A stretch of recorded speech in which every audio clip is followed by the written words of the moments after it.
মসজিদে নামাজ পড়া অবস্থায় মোবাইল পকেটেতে নিয়ে লাফ দিয়ে মসজিদে নেমে চলে গেছে। পরে আমরা সবাই দাবড়াই ধরছি মসজিদে নামাজরত অবস্থায়। এই যে এই ছেলেটার মোবাইল, এই পুলিশে ধরাই দিম আজকে থানা সামনে নিয়ে যাবো আজকে পুলিশ একটা লাথি মেরে একদম মন্ডাই থাকতেছে মসজিদকে এখানে রফার তোরে আজকে লই যাবো মুস্তাদ গাড়ি থামাবো না গাড়ি থামান তো ওরে লই যাবো গা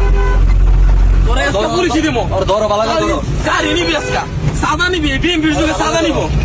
আমরা সাদা দিব না অপরাধে আমরা কখনো স্বীকার করি না দিতাম না বিএমপির যুগে সাদা নেস বেটা কি কর কি ভিডিও করে তুই সুন্দর করে রাখ সুন্দর রাখছি কি কি আনতে লাগে আর কেটে লাগে এটা টুল দিয়ে পুরো সব টুলে হ্যাঁ পুরো সব টুলে টুল বন্ধ নাই বন্ধ লাগে আমরা করতেছি টুল বন্ধ এই মানে ভিডিও না আর বলছিস তুই কর মমিসিং কোন টুল নাই টুল বন্ধ তুই তো বেশি বন্ধ না তুই কি করবি তুই মামলা কর রাখিস কি আমি মামলা করব তুই ভিডিও না তুই ভিডিও না আর বলছিস তুই কর মামলা কর টুল তাই না রাখ তো টুল সেটা কর আরো কর পাতাছি তো গাড়ি সাইড কর পঞ্চর গাড়ি সাইড কর ওই ভাই লাগিলো সাইড কর গাড়ি আমরা এই ভিডিও ভিডিও করতেছে আমার মেয়ে কালকে প্রাইভেট থেকে